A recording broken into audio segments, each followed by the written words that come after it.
తెలంగాణ వ్యాప్తంగా ఓటర్ల సవరణ ప్రక్రియ కొనసాగుతుందన్నారు మంత్రి పొన్నం ప్రభాకర్. ఓటు లిస్టులో గల్లంతు కాకుండా ఉండేందుకు బీఎల్ఓలు ఇచ్చే ఎన్యూమరేషన్ ఫారాన్ని ప్రతి ఒక్కరూ నింపాలని సూచించారు. గత ఓటరు జాబితాల ప్రకారం హుస్నాబాద్ నియోజకవర్గంలో 60,000, రాష్ట్ర వ్యాప్తంగా దాదాపు 1 కోటి ఓట్లు తటస్థంగా ఉన్నాయని, తటస్థంగా ఉంటే ఓట్లు పోయినట్లు కాదని వివరించారు. తగిన ప్రూఫ్స్ చూపిస్తూ ఫారం నింపి ఓట్లు పోకుండా కాపాడుకోవాలన్నారు. జులై 31న డ్రాఫ్ట్ నోటిఫికేషన్ వస్తుందని, ప్రజాస్వామ్యంలో ఆయుధమైన అర్హత ఉన్న ఒక్క ఓటు కూడా పోకుండా బీఎల్ఓలు జాగ్రత్తగా వ్యవహరించాలని మంత్రి పిలుపునిచ్చారు. వ్యాప్తంగా ఓటర్ల సవరణ జరుగుతూ ఉంది.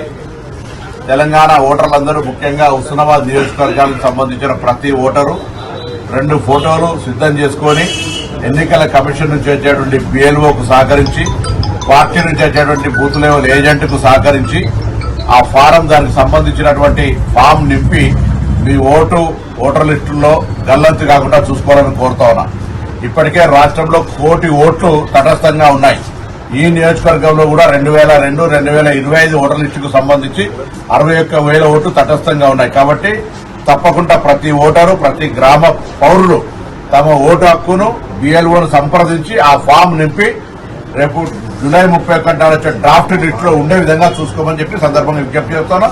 అదేవిధంగా బీఎల్ఏలు కూడా ప్రజాస్వామ్యాన్ని కాపాడడానికి ఒక్క అర్హత కలిగిన ఓటర్ మిస్ కాకుండా ఉండే విధంగా తగిన విధంగా పనిచేయాలని గ్రామాల్లో ఉన్నటువంటి ప్రజాప్రతినిధులు అందరూ కూడా మరి ఓటు హక్కు అనేటువంటిది చాలా ముఖ్యమైనది కాబట్టి ఒక్క ఓటు కూడా మిస్ కాకుండా ఓటు హక్కు కాపాడబడాలి. ఓటు హక్కును న్యాయంగా ఓటర్ల లిస్టుల నుంచి తొలగించకుండా చూసే విధంగా కార్యాచరణ కొనసాగాలని కోరుకుంటా ఉన్నాం. అందుకే ఈ రోజు ఇక్కడ కోయడ మండలంలో ఈ ఎస్ఐఆర్ ను పరిశీలించే ఉద్దేశంతో ఇక్కడికి వచ్చినాం.